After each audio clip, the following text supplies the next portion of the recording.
Hi guys, I'm Theemu. So நம்ம last வீடியோவில் என்னென்ன பார்த்துருக்கோங்க, ஸ்ட்ரென்த் ஆஃப் மெட்டீரியல்லேருந்து bending and shear force, slope and deflections, analysis of plane stress இதெல்லாம் பார்த்து முடிச்சிருக்கோம். ஸோ இப்போ நம்ம இந்த சிலபஸ் எடுத்துகிட்டு பார்த்துட்டிங்கன்னா இந்த ஸ்ட்ரென்த் ஆஃப் மெட்டீரியல் டாபிக் கீழே நம்ம என்னென்ன பார்த்துருக்கோம், beams, bending and shear force பார்த்து முடிச்சாச்சு.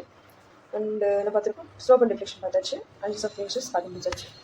ஸோ இன்னும் கொஞ்சம் சின்ன சின்ன டாபிக்ஸ் தான் இருக்குது. மற்றதெல்லாம் பார்த்து கொஞ்சம் சின்ன சின்ன ஸ்ட்ரெஸ்ஸஸ், இன்க்ளைன் பிளேன்ஸ், இது மட்டும் தான் கொஞ்சம் பெரிய டாப்பிக்காக இருக்க மாதிரி இருக்குது. ப்ளஸ் பிளேன் இதெல்லாம் மற்றதெல்லாம் பார்த்தீங்கன்னா உங்களுக்கு குட்டி குட்டி டாபிக் தான். ஆனால் எல்லாமே இம்பார்ட்டன்ட் டாபிக். எல்லா டாப்பிக்லேருந்துமே உங்களுக்கு எல்லா டாப்பிக்லேருந்துமே உங்களுக்கு கொஸ்டின்ஸ் கேட்பாங்க. ஓகேங்களா? ஸோ இதில் நம்ம இன்றைக்கி என்ன பார்க்க போகிறோம்னு பார்த்தீங்கன்னா இன்ஜினியரிங் மெக்கானிக்ஸ் ரொம்ப முக்கியம். ஏன்னா அதுவும் நம்ம சிலபஸில் கொடுத்துருக்காங்க. ஏயா இருக்கும், ஜெடியாக இருக்கட்டும், ரெண்டுலேயுமே வரும். ஓகேங்களா? ஸோ இதில் வந்து பார்த்தீங்கன்னா forces, types, laws, centre of gravity, moment of inertia, friction இதெல்லாம் பார்த்தீங்கன்னா உங்களுக்கு இந்த இன்ஜினியரிங் மெக்கானிக்ஸ்க்கு வரும். இது ரொம்ப முக்கியமானு கேட்டிங்கன்னா முக்கியம் தான் சொல்லுவேன். ஏன்னா இதில் மொமெண்ட் ஆஃப் இனர்ஷியா வருது. ஸோ இதில் கண்டிப்பாக ப்ராப்ளம்ஸ்லாம் கேட்பாங்க. ஆல்சோ நீங்கள் இதை ஃபோர்ஸ், அதோட டைப்ஸ், இந்த லாஸ்ட்லாம் சும்மா ஒரு ரீட் அவுட் பண்ணிக்கிட்டிங்கன்னா போதும். ஏன்னா இந்த டாப்பிக்கும் மிஸ் பண்ணக்கூடாது. நான் ஃபஸ்ட் எடுத்தோன்னே அதை கொடுத்துருக்காங்க. சப்போஸ் இதில் எதுவும் உங்களுக்கு ஒரு 2-3 கொஸ்டின் எடுக்க முடியல அப்படின்னா இதுலேருந்து எடுத்துருவாங்க. ஓகேங்களா? இந்த டாப்பிக்லேருந்து எடுத்துருவாங்க.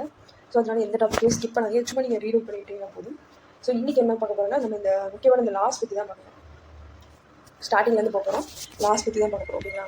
ஒன்றே ஒன்றா பார்க்கலாங்க இன்னைக்கு. Okay, so first engineering mechanics அப்படின்னா என்னென்னா, it's the branch of science the deals with state of rest or motion of bodies. அதாச்சும் ஒரு பாடி வந்து ரெஸ்ட்டில் இருக்கா, மோஷனில் இருக்கா அப்படிங்கிறத பார்க்க போகிறோம். Under the action of forces. ஒரு ஃபோர்ஸ் கொடுக்கும்போது அது வந்து ரெஸ்ட்டில் இருக்கா, மோஷனில் இருக்கா பார்க்க போகிறோம். அதை இன்ஜினியரிங் மெக்கானிக்ஸ். ஸோ இது நான் கிடையாது, அது இன்ஜினியரிங் மெக்கானிக்ஸ். ஸோ நம்ம இன்ஜினியரிங் மெக்கானிக்ஸ் ஆக்சுவலி டூ டைப்ஸாக பிரிக்கலாம். பார்த்தீங்கன்னா ஒன்று ஸ்டாட்டிஸ்டிக்ஸ், இன்னொன்று டைனமிக்ஸ் ரெண்டு பிரிக்கலாம். கினமேட்டிக்ஸ் ரெண்டு. ஸோ இதில் உங்களுக்கு எது கன்ஃபியூஷன் ஆகுன்னு பார்த்தீங்கன்னா இந்த ரெண்டு தான் உங்களுக்கு கன்ஃபியூஸ் ஆகும். இதை வந்து நீங்கள் எப்படின்னு பார்த்துக்காங்க. ஓகேங்களா? ஒன்றுக்கு டெஃபினேஷன் பார்க்கலாங்களா? ஃபர்ஸ்ட் ஒன் ஸ்டாட்டிஸ்டிக்ஸ்னாலே நமக்கு தெரியும், ரெஸ்ட்டில் இருக்க பாடிஸை பற்றி பிடிக்கும். ஸ்டாட்டிஸ்டிக்ஸ்னால் நிலையாக இருக்கிறது. So study of bodies at rest or in equilibrium and balanced forces. Force கொடுக்கும்போது ஒரு பாடி வந்து ரெஸ்ட்டில் இருக்கும் இல்லைங்களா? ஓகேங்களா? அதை பற்றி பிடிக்கிறது வந்து ஸ்டாட்டிஸ்டிக்ஸ். ஓகேங்களா? அந்த டைனமிக்ஸ் வந்து ஆப்போசிட், மோஷனில் இருக்கிறத பற்றி பிடிக்கும். ஓகேங்களா? ஸ்டாட்டிஸ்டிக்ஸ்னால் ரெஸ்ட்டு, டைனமிக்ஸ்னால் மோஷன். ஓகேங்களா? அடுத்து இந்த ரெண்டு கைனடிக்ஸ். ஸோ இதில் என்ன டிஃப்ரென்ஸ்னு பார்த்தீங்கன்னா இது ரெண்டு டைனமிக்ஸ் கீழே வரனால இது ரெண்டுமே மோஷன் பற்றி தான் டீல் பண்ணுது. ஆனால் கைனமெட்டிக்ஸ் பார்த்தீங்கன்னா without considering the forces causing it. Kinetics பார்த்தீங்கன்னா with considering the forces. So இதுதான் மேஜர் டிஃப்ரென்ஸ். இதுதான் உங்களுக்கு வந்து எக்ஸாம் பாயிண்ட் ஆஃப் வியூ வந்து உங்களுக்கு கன்ஃபியூஸ் பண்ணிக்கலாம். எக்ஸாம் போகிறப்ப உங்களுக்கு வித்தவுட் ஃபோர்ஸாக வித் ஃபோர்ஸஸ்லாம் ஃபோர்ஸ் கன்சிடர் பண்ண மாட்டோமா அப்படின்னு சொல்லி உங்களுக்கு ஒரு டவுட் வரும். எல்லாருக்குமே கண்டிப்பாக ஒரு டவுட் வரும். ஸோ அதை வந்து நல்லா ஞாபகம் வச்சுக்கோங்க. கைனமேட்டிக்ஸ்னால் வித்தவுட் கன்சிடரிங் ஃபோர்ஸஸ் எனக்கு தேவை கிடையாது. கைனமேட்டிக்ஸ்க்கு தேவை கிடையாது. ஆனால் கைனடிக்ஸ்க்கு தேவை. நல்லா ஞாபகம் வச்சுக்கோங்களா? நெக்ஸ்ட்டு ஃபஸ்ட்டு லா பார்க்க போகிறோம். ஃபஸ்ட் லாவே நம்ம நியூட்டனோட ஃபஸ்ட் லா இன்னொரு பேர் இதுவும் கேட்பாங்க. நியூட்டனோட ஃபஸ்ட்டில் நாங்கள் லா ஆஃப் இனர்ஷியான்னு சொல்லுவாங்க. ஸோ என்ன சொல்கிறாங்க அப்படின்னு பார்த்தீங்கன்னா, every body continue in its state of rest or uniform motion in a straight line unless it is compelled to change that state by an external force acting upon it. அதாச்சும் இப்போ வந்து நீங்கள் எந்த பாடியாக இருந்தாலும் அதோட state of rest or state or motion, ரெஸ்ட்டாக இருந்தாலும் சரி, மோஷனாக இருந்தாலும் சரி, அது வந்து ஒரு ஸ்ட்ரெயிட் லைனில் இருக்க தான் பார்க்கும். ஒரு எக்ஸ்டர்னல் ஃபோர்ஸ் ஆக்ட் ஆகிற வரைக்கும் அதை வந்து அப்படியே தான் இருக்க பார்க்கும். ஓகேங்களா? ரெஸ்ட்டில் தான் இருக்க பார்க்கும், மோஷனில் தான் இருக்க பார்க்கும், அன்லஸ் ஒரு எக்ஸ்டர்னல் ஃபோர்ஸ் ஆக்ட் ஆகிற வரைக்கும். இதுதான் ஃபர்ஸ்ட் லா நியூட்டனோட ஃபர்ஸ்ட் லா. இதுக்கு இன்னொரு பேர் லா ஆஃப் இனர்ஷியான்னு சொல்லுவாங்க. ஸோ இந்த இனர்ஷியா கான்செப்ட் அப்படின்னு என்னன்னு கேட்டோம்னா, inertia is the property of a body. It is a property of a body by virtue of which it resists any change in its state of rest or uniform motion. It is not a force but a property. அப்படிங்களா? அதை தான் இங்கே சொல்கிறாங்க. So இது என்னென்னா, which resists any change in its state of rest or uniform motion. தன்னோட அந்த state of rest or uniform மோஷனில் இருக்கீங்களா, அதை சேஞ்ச் பண்ண விடாமல் ரெசிஸ்ட் பண்ணுறது. அது வந்து நான் ஸ்டேட் ஆஃப் ரெஸ்ட்டாக தான் இருப்பேன், நான் அந்த வேறு ஸ்டேட்டுக்கு நான் போக மாட்டேன் அப்படின்னு ரெசிஸ்ட் பண்ணுறது. அது அந்த ப்ராப்பர்ட்டிக்கு பேர் தான் இனர்ஷியான்னு சொல்லுவோம். ஸோ இனர்ஷியாங்கிறது ஒரு ஃபோர்ஸ்லாம் கிடையாது, அது வந்து ஒரு ப்ராப்பர்ட்டி. ஓகேங்களா? இனர்ஷியாங்கிறது ஃபோர்ஸ் கிடையாது, அது property which is directly proportional to mass. இனர்ஷியாங்கிறது directly proportional to mass. So இதில் டைப்ஸ் ஆஃப் இனர்ஷியா இருக்குது. ஸோ இனர்ஷியா ஃபஸ்ட்டு பார்த்தீங்கன்னா இனர்ஷியா ஆஃப் ரெஸ்ட்னா நமக்கு தெரியும், tendency of you body to remain and ரெஸ்ட்லேயே இருக்க பார்ப்போம். ஸோ சே ஃபார் எக்ஸாம்பிள் இப்போ பார்த்தீங்கன்னா இப்போ பஸ்ஸை வந்து இங்கே சடனாக ஸ்டார்ட் பண்ணும்போது பார்த்துக்கோ, நம்ம வந்து ஆல்ரெடி ரெஸ்ட்டில் தான் இருக்கும். ஸோ சடனாக ஸ்டார்ட் பண்ணும்போது நம்ம இன்னும் ரெஸ்ட்டில் இருக்க ட்ரை பண்ணுறோம். ஆனால் அதனால தான் நம்ம வந்து பஸ்ஸை ஸ்டார்ட் பண்ணி சடனாக ஸ்டார்ட் ஆகும்போது நம்ம பின்னாடி போகிறோம். நம்ம ஸ்ட்ரெயிட்டாக உட்காந்துருக்குன்னு வச்சுக்கோங்க, அப்படியே பின்னாடி போகும். ஓகேங்களா? ஸோ அது காரணம் வந்து இந்த இனர்ஷியா ஆஃப் ரெஸ்ட். ஓகேங்களா? இனர்ஷியா ஆஃப் மோஷன்னா tendency to remain in uniform motion. அது வந்து மோஷனில் இருக்க ட்ரை பண்ணுவோம். For example, passenger thrown forward bus brake suddenly. So இப்போ நம்ம வந்து பஸ் ட்ராவல் ஆகிட்டு போகும்போது நம்ம ஒரு மோஷன்லேயே இருக்கும், அது மூவ் ஆகிட்டு இருக்கும், நம்மளும் ஒரு மோஷன்லேயே இருக்கும். இப்போ சடனாக பிரேக் அப்ளை பண்ணோம்னு வச்சுக்கோங்க, நம்மளும் மோஷன்லேயே இருக்க தான் ட்ரை பண்ணுவோம். அதனால தான் நம்ம வந்து ஃபார்வர்ட் முன்னாடி சீட்டெல்லாம் அடிச்சிருப்போம் இல்லைங்களா, அந்த இது. ஓகேங்களா? அதுதான் இனர்ஷியா ஆஃப் மோஷன். அடுத்து இனர்ஷியா ஆஃப் டைரக்ஷன் ஒன்று இருக்குது. அது எப்படின்னா, அந்த டைரக்ஷனை மோஷன், இப்போ மோஷன் பிடிச்சி இல்லைங்களா, அதோட டைரக்ஷனை மெயின்டைன் பண்ணும். Tendency of your body to maintain is direction of motion. ஓகேங்களா? For example, water drops fly off tangentially from your rotating wheel. அதாவது நீங்கள் ஒரு வீலை ரொட்டேட் பண்ணும்போது அந்த வாட்டர் ட்ராப் அதில் விழுதுன்னு வச்சுக்கோங்க, அது வந்து டேஞ்சென்ஷியலாக அப்படி போகும். அந்த வாட்டர் ட்ராப் வந்து டேஞ்சென்ஷியலாக அப்படி போகும், அந்த ஒரே டேரக்ஷனில் தான் போகும். ஓகேங்களா? அது என்னதான் ரொட்டேஷன் இருந்தாலும் எப்படி இருந்தாலும் அதில் வந்து ரொட்டேட் பண்ணிட்டு இருக்கும்போது அது வந்து டேஞ்சென்ஷியலாக தான் போகும். ஸோ இனர்ஷியா ஆஃப் டைரக்ஷன், இந்த டைரக்ஷன் ஆஃப் மோஷனோட டைரக்ஷன் வந்து மெயின்டைன் பண்ணும். ஓகேங்களா? ஸோ அது வந்து இனர்ஷியா ஆஃப் டைரக்ஷன். ஸோ இதுதான் 3 டைப்ஸ் ஆஃப் இனர்ஷியா. ஓகேங்களா? ஸோ இது சும்மா பாயிண்ட்ஸு கிடையாது. இது ஃபஸ்ட்டாக என்ன சொல்லுவாங்க, law of inertia.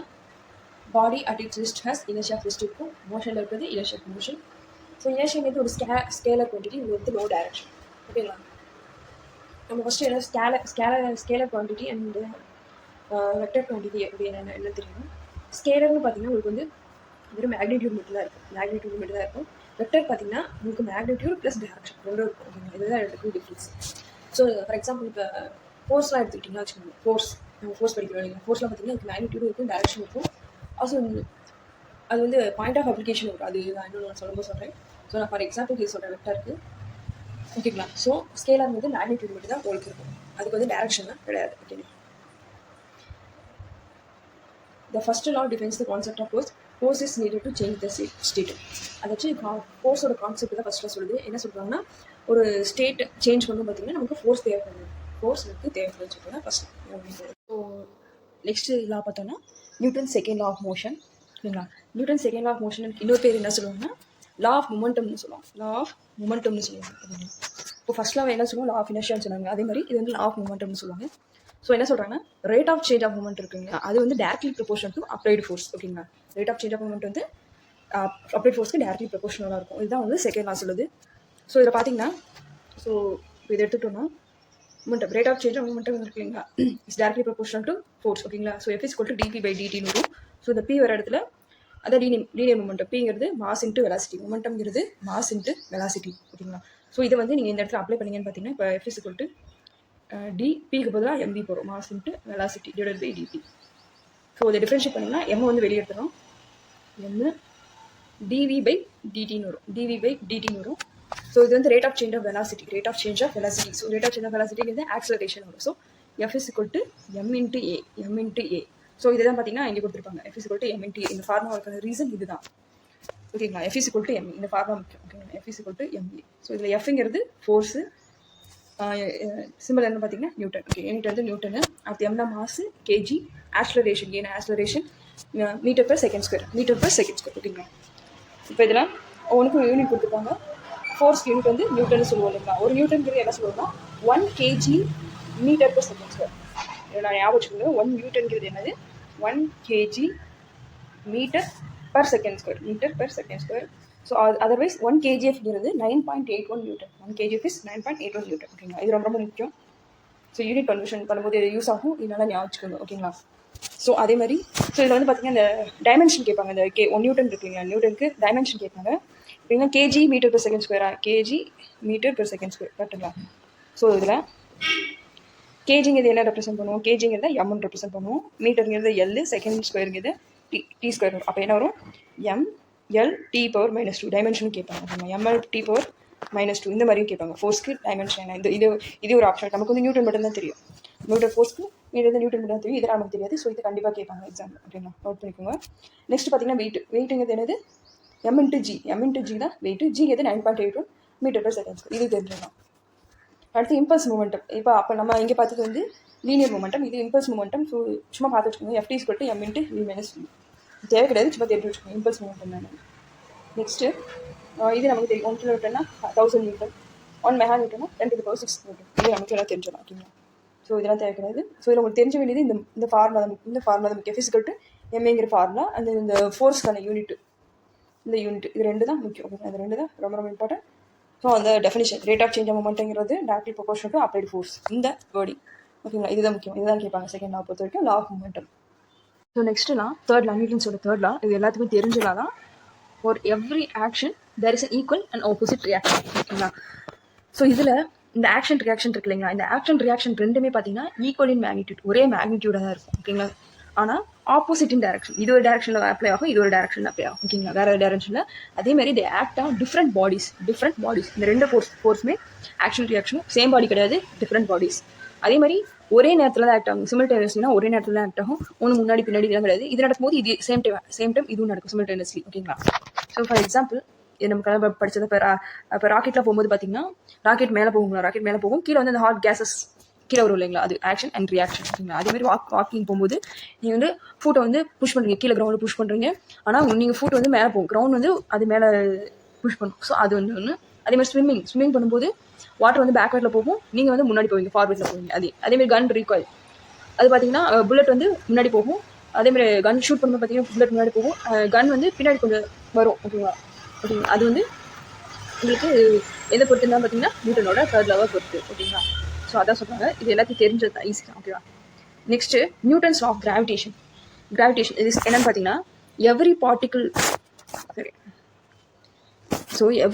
of matter in the universe attracts every other particle with a force that is directly proportional to the product of their masses and inversely proportional to the square of the distance between them. So இதில் வந்து நீங்கள் என்னென்னு பார்க்கணுன்னா, directly proportional எது, inversely proportional எதுன்னு பார்க்கணும். So directly proportional to product of their masses m1 into m2. ஓகேங்களா? And inversely proportional எதுக்குங்க, square of the distance, that is 1/r². 1/r². So இந்த ப்ரொபோர்ஷனாலிட்டி நீ கேன்சல் பண்ணுறதுக்காக ஜிங்கிற ஒரு கான்ஸ்டன்ட் சேர்ப்போம். அது வந்து யூனிவர்சல் கிராவிடேஷன் கான்ஸ்டன்ட்னு சொல்லுவாங்க. இதோட வேல்யூ பார்த்தீங்கன்னா 6.674 into 10⁻11 newton metre square KG square. நல்லா பார்த்துக்கோங்க. Newton metre square per kg square. இது வந்து யூனிவர்சல் கிராவிடேஷனல் கான்ஸ்டன்ட்னு சொல்லுவாங்க. ஓகேங்களா? யூனிட் கூட சம்டைம்ஸ் கேட்பாங்க, இந்த வேல்யூ கேட்கலாம். 6.614 into 10⁻11. m1 m2 நமக்கு தெரியும், மாசஸ் டிஸ்டன்ஸ் ஆர் தெரியும். ஓகேங்களா? ஸோ கிராவிடேஷன் ஃபோர்ஸ் வந்து எப்பவுமே நமக்கு அட்ராக்டிவ் ஃபோர்ஸ், இது நமக்கு தெரியும். இது வந்து எப்பவுமே கான்ஸ்டன்ட் தான், எல்லா இடத்துலையும் ஒரே மாதிரி தான் இருக்கும். ஸோ இதெல்லாம் தேவை கிடையாது. ஸோ இந்த ஃபார்முலா தான் முக்கியம். இந்த லா பொறுத்த வரைக்கும் இந்த ஃபார்முலா தான் முக்கியம். எது ப்ரொபோர்ஷன், யூனிவர்சல் ப்ரொபோர்ஷனல், இது வச்சு கொஸ்டின் கேட்கலாம். ஓகேங்களா? இது வந்து நெக்ஸ்ட்டு லா என்னன்னு பார்த்தீங்கன்னா, parallelogram law of forces. So இதில் என்ன சொல்கிறாங்க பார்த்தீங்கன்னா, two forces acting simultaneously on a particle be represented in magnitude and direction by the two adjacent sides of a parallelogram. ஓகேங்களா? Then the result may be represented in magnitude and direction by the diagonal of the parallelogram which passes through their point of intersection. வேறு ஒன்றும் கிடையாது. ஒரு 2 force act ஆகிட்டு இருக்குது சிமில்டேனியஸ்லாம். ஓகேங்களா? ஒரு 2 force எடுத்துருவாங்க, அதோட மேக்னிடியூட் டைரக்ஷனில் ரெப்ரசென்ட் பண்ணியிருக்காங்க. எப்படி ரெப்ரசென்ட் பண்ணியிருக்காங்கன்னா, அது வந்து ஒரு 2 adjacent sides ஒரு parallelogram ஒரு 2 adjacent சைடில் இருக்க மாதிரி ஆக்ட் ஆகிட்டு இருக்குன்னு வச்சுக்கோங்க. ஸோ ஃபார் எக்ஸாம்பிள், இப்படி ஒரு parallelogram இருக்குது அப்படின்னா, இப்போது 2 adjacent சைடில் இங்கிட்ட ஒன்று ஆக்ட் ஆகிட்டு இருக்குது, இங்கிட்ட ஒன்று ஆக்ட் ஆகிட்டு இருக்குது அப்படின்னா, 2 ஃபோர்ஸ் ஆக்ட் ஆகிட்டு இருக்கு அப்படின்னா, அதோட ரிசல்டன்ட் எப்படி இருக்குன்னு பார்த்தீங்கன்னா, அந்த parallelogram-க்கு டயக்னலாக இருக்கும். ஸோ இந்த parallelogram-க்கு இப்போ டயக்னல் போட்டிங்கன்னா இதுதான் அவங்களோட ரிசல்டன்ட். ஓகேங்களா? ஸோ இதில் PQ 2 ஃபோர்ஸ் ஆக்ட் ஆகிட்டு இருக்குன்னு வச்சுக்கோங்க. அது ரிசல்டன்ட் எப்படி இருக்குன்னா parallelogram-ஓட டயக்னலாக இருக்கும். ஓகேங்களா? அதுதான் சொல்ல வராங்க. ஸோ இதுக்கு ரிசல்டன்ட் ஃபார்முலா என்னென்னா, R = square root of root வரும், P² + Q² 2 PQ cos θ. ஓகேங்களா? P² + Q² + 2 PQ cos θ. Also இந்த ஆல்ஃபாங்கிறது இந்த tan ஆல்ஃபா ரிசல்டன்ட்டோட டேரக்ஷன். ஸோ இப்போ போட்டோம் இல்லைங்களா, இது இருக்கு இல்லைங்களா. ஸோ இந்த இது தான் உங்களுக்கு ஆல்ஃபான்னு சொல்லுவாங்க, இது ஆல்ஃபான்னு சொல்லுவாங்க. இந்த 2 ஃபோர்ஸ் நடுவில் இருக்கிற ஆங்கிள் வந்து தீட்டான்னு சொல்லுவாங்க. ரிசல்டன்ட்டோட டேரக்ஷன் வந்து ஆல்ஃபா, இந்த 2 ஃபோர்ஸுக்கு இருக்கிற ஆங்கிள் வந்து தீட்டான்னு சொல்லுவாங்க. ஓகேங்களா? ஸோ இதுதான் தீட்டா, இது ஆல்ஃபா. ஸோ சப்போஸ் இப்போ நீங்கள் ஆல்ஃபா கண்டுபிடிக்கணும் அப்படின்னா, ரிசல்ட்டோட டேரக்ஷன் கண்டுபிடிக்கணும்னா tan alpha = Q sin θ / P + Q cos θ. So இது எழுதுவாங்கன்னு பார்த்தீங்கன்னா, இப்போ ஆல்ஃபா ஆல்ஃபா நீங்கள் கண்டுபிடிக்கணும், டேரக்ஷன் கண்டுபிடிக்கணும், tan இன்வர்ஸ் ஆஃப் உங்களோட செகண்ட் ஃபோர்ஸ் இருக்குங்களா, அது sin θ / P + Q. First force second ஃபோர்ஸோட cos θ, sin/cos θ. அப்படின்னா இது. ஸோ இந்த ரிசல்ட் தான் எனக்கு இந்த ஃபார்முலா ரொம்ப முக்கிய கேட்பாங்க. P square plus P square plus 2pq cos theta square root of root of P square plus P square 2pq cos theta. So ஆகிறது ரிசல்டன்ட் ஃபோர்ஸு, பிங்கிறது ஃபோர்ஸு, தீட்டாங்கிறது அந்த ரெண்டு ஃபோர்ஸ்க்கு நடுவில் இருக்க ஆங்கிள், ஆல்ஃபாங்கிறது இந்த ரிசல்டன்ட் ஓகேங்களா ஃபஸ்ட்டு ஃபோர்ஸோட எவ்வளோ ஆங்கிள் மேக் பண்ணுது அப்படிங்கிறது ஆல்ஃபா ஓகேங்களா. ஸோ இதில் கேசஸ் இருக்குது. இப்போ ஃபார் எக்ஸாம்பிள் தீட்டா வந்து 0 அப்படின்னு பார்த்து எடுத்திங்கன்னா, தீட்டாங்கிறது நான் என்ன சொல்லியிருக்கேன், ரெண்டு ஃபோர்ஸ்க்கு இருக்க ஆங்கிள் ஓகேங்களா. இப்போ பிக்யூ இந்த ரெண்டு ஃபோர்ஸ்க்குமே உங்களுக்கு 0 அப்படின்னு வச்சுக்கிட்டோம்னா வச்சுக்கோங்க. 0 அப்படின்னா ஸோ அதை வச்சு ரெண்டுமே ஒரே லைன் ஆஃப் ஆக்ஷன் இல்லை, இங்கேயே தான் இங்கே தான் பியும் கியூவும் ஒரே தான். ஆங்கிள் வந்து 0 அப்படின்னா ரிசல்டன்ட் உங்களுக்கு என்னவாக இருக்கும்னா பி ப்ளஸ் கியூவாக இருக்கும். ரிசல்டன் பி ப்ளஸ் கியூ அது வந்து மேக்ஸிமம் ரிசல்ட்டாக இருக்கும். அதே செகண்ட் கேஸ் பார்த்தீங்கன்னா ரெண்டுக்கு இருக்க ஆங்கிள் வந்து 180 டிகிரி. ஸோ இப்படி இந்த ரெண்டு ஆங்கிளுக்கு நடுவில் இங்கே வந்து அப்படிங்கிறது பி கியூ இங்கே டேக்ட் ஆகிட்டு இருக்கு அப்படின்னா ஸோ ஆங்கிள் வந்து 180 டிகிரியாக இருந்துச்சுன்னா ரிசல்டன்ட் என்னவாக இருக்கும், பி மைனஸ் கியூவாக இருக்கும். மைனஸ் கியூவாக இருக்கும். இது வந்து minimum resultant. So third case ரெண்டு இப்போ 90 டிகிரியாக இருக்குன்னு வச்சுக்கோங்க. இப்படி இங்கே இப்படி போகுதுன்னு வச்சுக்கோங்க. 90 டிகிரியில் போச்சு அப்படின்னா உங்களுக்கு ரிசல்டன்ட் எப்படி இருக்கும், root of square root of P square plus Q ஸ்கொயராக இருக்கும். இது வந்து பித்தாகரஸ் ரிசல்ட் அப்படின்னா.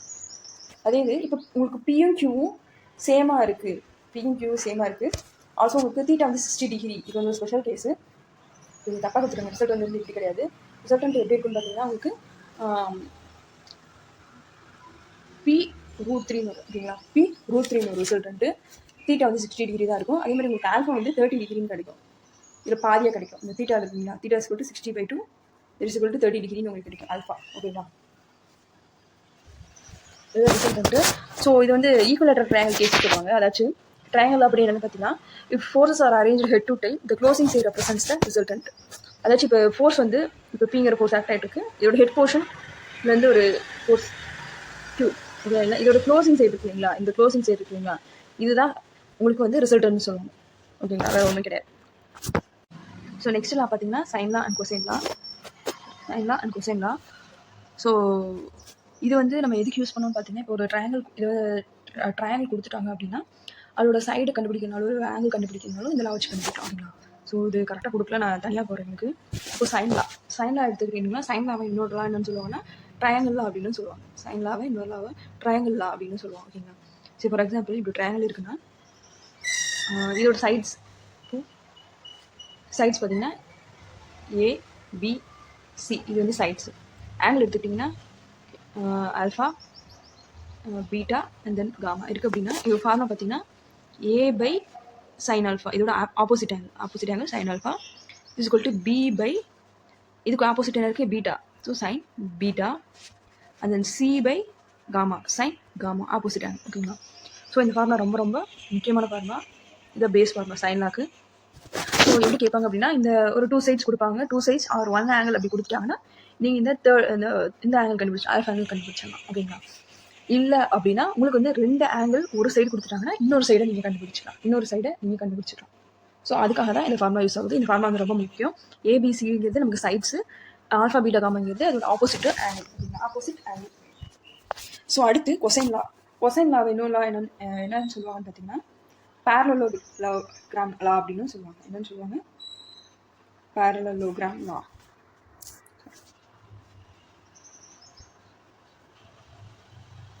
parallelogram லான்னு சொல்லுவாங்க அப்படின்னா. ஸோ இது எப்படி அப்படின்னு பார்த்தீங்கன்னா ஃபார் எக்ஸாம்பிள் இப்படி இருக்குன்னு பார்த்தீங்கன்னா ஸோ யூஷுவல் சைட்ஸ் வச்சுக்குவோம். சைட்ஸு ஏபிசி ஏபிசின்னு வச்சுக்குவோம். இதில் ஆங்கிள் ஆல்ஃபா பீட்டா அண்ட் இந்த காமா. ஸோ இந்த லா படி பார்த்தீங்கன்னா இப்போ நீங்கள் இந்த சைடு ஏ எடுத்துக்கிட்டிங்கன்னா A² மற்ற ரெண்டு சைடு எடுத்துக்கணும். B² + C² - 2BC cos alpha. இதே இது இப்போ B² எடுத்துக்கணும். B² எடுத்திங்கன்னா மற்ற ரெண்டு சைடு எடுத்துக்கணும். A² + C² எடுத்துக்கணும். இதுவே 2AC வரும். 2AC. ஸோ பிக்கு ஒரு ஆங்கிள் ஆப்போசிட் ஆங்கிள் என்னது பீட்டா, ஸோ காஸ் பீட்டா. அதே மாதிரி C² = A² + B² வருமா -2AB × cos gamma. ஸோ இதுதான் ஓகேங்களா. இந்த ஃபார்முலா வச்சு நீங்கள் போட்டுக்கலாம் ஓகேங்களா. இப்போ வந்து இந்த ப்ராப்ளம் எப்படி கொடுப்பாங்கன்னு பார்த்தீங்கன்னா 2 சைடு கொடுக்கலாம். பிசி இது 2 சைடு கொடுத்துட்டு ஒரு ஆங்கிள் கொடுத்துட்டிங்கன்னா இன்னொரு சைடு கண்டுபிடிச்சலாம். அந்த மாதிரி இருக்கும். இல்லை அப்படின்னா உங்களுக்கு வந்து 3 சைடுமே கொடுத்துட்டு அந்த ஆங்கிள் என்னன்னு கேட்கலாம் ஓகேங்களா. 3 சைடுமே கொடுத்துட்டு உங்களுக்கு ஆங்கிள் என்னன்னு கேட்கலாம். ஓகே, இந்த மாதிரி இதெல்லாம் கேட்பாங்க. சைன் லா கொசைன் லா ஓகேங்களா. தியரம் பார்த்தீங்கன்னா Lami's theorem, very very very important theorem. இதை வச்சு இந்த லாஸ் வச்சு நீங்கள் ப்ராப்ளம்ஸ் கேட்பாங்க. ஸோ என்னென்னு பார்த்தீங்கன்னா, இஃப் 3 கன்கரண்ட் கோப்ளானார் ஃபோர்ஸஸ், அதாச்சும் 3 கன்கரண்ட் கோப்ளானார் ஃபோர்ஸஸ் ஈக்குலிபிரியமில் இருக்கும்போது அந்த ஈச் ஃபோர்ஸும் proportional to the sine of the angle between the other 2 forces. So for example இப்போ PQRனு ஒரு 3 ஃபோர்ஸ் இருக்குன்னு வச்சுக்கோங்க. அது வந்து கன்கரண்ட்டில் ஆக்ட் ஆகிட்டு இருக்கு. கன்கரண்ட்னா ஒரே சேம் பாயிண்ட்டில் ஆக்ட் ஆகிட்டு இருக்குது அப்படிங்கிற பட்சத்தில் PQR அது ஆக்ட் ஆகிட்டு இருக்குன்னு வச்சுக்கோங்க. Q and R. ஸோ ஒரே பிளேனில் ஆக்ட் ஆகிட்டு இருக்கும்போது ஸோ இதோட ஆங்கிள் பார்த்தீங்கன்னா ஆல்ஃபா, பீட்டா, திஸ் இஸ் காமான்னு வச்சுக்கோங்க. ஸோ அதுக்கு எதுக்கு ப்ரொபோர்ஷனாக இருக்குன்னு பார்த்தீங்கன்னா sine of the angle between the other 2 forces. Sine அப்படின்னா இது ஃபார்முலா பார்த்தீங்கன்னா P by sin alpha is equal to Q by sin beta is equal to R by sin gamma. PQRங்கிறது அந்த 3 ஃபோர்ஸஸ். இப்போ ஆல்ஃபாங்கிறது angle between Q and R, opposite to P. Pக்கு ஆப்போசிட்டாக இருக்குது alpha இருக்குது. ஸோ அந்த என்ன angle between Q and R அப்படிங்களா, அதுதான் சொல்கிறாங்க angle between the other 2 forces. Sine of the angle between the other 2 forces ஓகேங்களா. இந்த ஃபார்முலா வந்து ரொம்ப ரொம்ப ரொம்ப இம்பார்ட்டன்ட். இதை வச்சு ப்ராப்ளம்ஸ் கேட்பாங்க. உங்களுக்கு வந்து ஃபோர்ஸ் இதெல்லாம் கொடுத்துட்டு உங்களுக்கு ஏதாச்சும் ஆங்கிள் கண்டுபிடிக்க சொல்லலாம் ஓகேங்களா. ஸோ இதில் இந்த ஆங்கிள் இருக்குது இல்லைங்களா, இது வந்து 360 டிகிரி இருக்கும். 3 ஆட் பண்ண ஆல்ஃபா பீட்டா காமா போட்டோம் இல்லைங்களா, அது வந்து 360 டிகிரி இருக்கணும் ஓகேங்களா. அதே மாதிரி இந்த தியரம் அப்ளை பண்ணுறதுக்கு ஒரு கண்டிஷன்ஸ் இருக்குது. இந்த கண்டிஷன்ஸ் இருந்தால் தான் இந்த தியரமே அப்ளை பண்ண முடியும். அந்த 3 ஃபோர்ஸஸ் இருக்கு இல்லைங்களா, அது வந்து ஒரு பாயிண்டில் தான் ஆக்ட் ஆகணும். அந்த 3 ஃபோர்ஸஸுமே ஒரு சிங்கிள், அந்த தட் இஸ் கன்கரண்ட் சொன்னோம் இல்லைங்களா, concurrent meet at single point, ஒரே பாயிண்டில் தான் மீட் பண்ணணும். அண்ட் ஆல்சோ கோப்ளானராக இருக்கணும். கோப்ளானர்னா ஒரே சேம் பிளேனில் தான் இருக்கும், வேறு வேறு பிளேனில் இருக்கக்கூடாது. அண்ட் ஈக்குலிபிரியம்லேயே இருக்கணும். இந்த 3 பாயிண்ட்டும் ரொம்ப ரொம்ப ரொம்ப இம்பார்ட்டன்ட் ஓகேங்களா. Concurrent, coplanar, equilibrium, net force வந்து 0 இருக்கணும் ஓகேங்களா. So angle must measure between the forces. அந்த 2 ஃபோர்ஸ் நடுவில் இருக்க ஆங்கிள் தான் நீங்கள் வந்து மெஷர் பண்ணணும். ஸோ இந்த கண்டிஷன்ஸும் கேட்பாங்க. கோப்ளானர், கன்கரண்ட், ஈக்குலிபிரியம் அப்படின்னா வெரி வெரி இம்பார்ட்டன்ட். தியரம் கேட்பாங்க, ஃபார்முலா கேட்பாங்க. இந்த கண்டிஷன்ஸுமே ரொம்ப ரொம்ப இம்பார்ட்டன்ட் ஓகேங்களா. ஸோ இதில் தேவை. ஸோ நெக்ஸ்ட்டு பார்த்தீங்கன்னா last one, principle of transmissibility. இதில் என்ன சொல்கிறாங்க பார்த்தீங்கன்னா, the state of rest of motion of a rigid body, இந்த ஃபைனல் பண்ணிக்கோங்க, rigid body is unaltered. The force acting on the body is replaced by another force of the same magnitude and direction but acting anywhere on the body along the line of action of the replaced force. இப்போ என்ன சொல்கிறாங்கன்னு பார்த்தீங்கன்னா, இதுக்கு ஒரு example கொடுத்துருப்பாங்க. இப்போ வந்து நீங்கள் வந்து ஒரு பாக்ஸை வந்து புஷ் பண்ணுறீங்கன்னு வச்சுக்கோங்க. இப்போ ஒரு பாக்ஸ் இருக்குது, அதை வந்து நீங்கள் வந்து புஷ் பண்ண போகிறீங்க ஓகேங்களா. இப்போது ஃப்ரண்ட்டில் நீங்கள் மூவ் பண்ண போகிறீங்க. ஃப்ரண்ட்டில் நீங்கள் மூவ் பண்ண போகிறீங்கனாலும் என்ன நடக்கும், மூவ் ஆகுமா? ஃப்ரண்ட்லேருந்து எழுதிங்கன்னா மூவ் ஆகும். ஓகே, அப்போவும் அது மோஷன் தான் இருக்கும். அதே இது நீங்கள் பின்னாடி இருந்து தட்டுறீங்க, அதே லைனில் நீங்கள் பின்னாடி இருந்து தட்டுறீங்க அப்படின்னாலும் அது மூவ் ஆகுமா? கண்டிப்பாக அது வந்து மூவ் ஆகும். கரெக்டுங்களா? அதே மாதிரி இங்கே பிடிச்சி தள்ளுறீங்க, இப்போ சென்ட்ரலில் இங்கே பிடிச்சி இப்படி தள்ளுறீங்க அப்படின்னாலும் இப்போ வந்து பாக்ஸ் வந்து இப்போ இங்கே பிடிச்சி மூவ் பண்ணிங்கனாலும் அது வந்து மூவ் ஆகும் ஓகேங்களா. ஸோ அதை தான் சொல்கிறாங்க.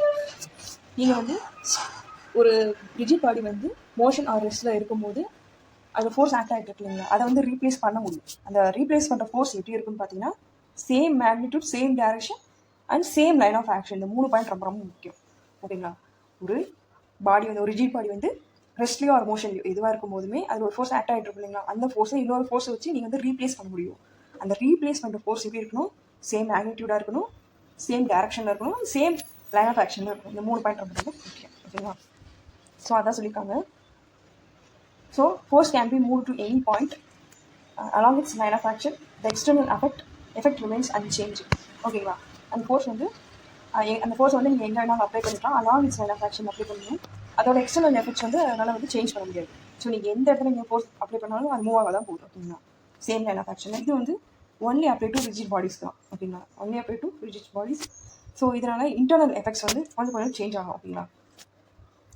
அந்த லைன் ஆஃப் ஆக்ஷன் சேமாக இருக்கும். ஸோ இதை தான் சொல்ல வராங்க ஓகேங்களா. இது வந்து பிரின்சிபல் ஆஃப் டிரான்ஸ்மிசிபிலிட்டி அப்படின்னு சொல்லுவாங்க ஓகேங்களா. அவ்வளோதான். ஸோ இதோட முடிஞ்ச அவ்வளோதான். முதல்ல இப்போ நம்ம 8 லாஸ் பார்த்துருக்கோம் ஓகேங்களா. 8 லாஸ் பார்த்துருக்கோம். ஸோ இதுக்கப்புறம் moment of inertia, centroid, centre of gravity, இது என்னென்ன அப்படின்னு சொல்லி பார்க்கலாம் ஓகேங்களா. ஸோ சென்டர் ஆஃப் கிராவிட்டியில் உங்களுக்கு ஃபார்முலாஸ் கேட்பாங்க. மொமெண்ட் ஆஃப் இனர்ஷியா இது வந்து உங்களுக்கு ஃபார்முலாஸ் ப்ராப்ளம்ஸ் கண்டிப்பாக கேட்பாங்க. நெக்ஸ்ட் வீடியோவில் அதை பார்க்கலாம். So okay, thank you for your support. கண்டினியூஸாக பாருங்கள். டவுட்ஸ் இருந்துச்சுன்னா கமெண்ட் பண்ணுங்கள் ஓகேங்களா.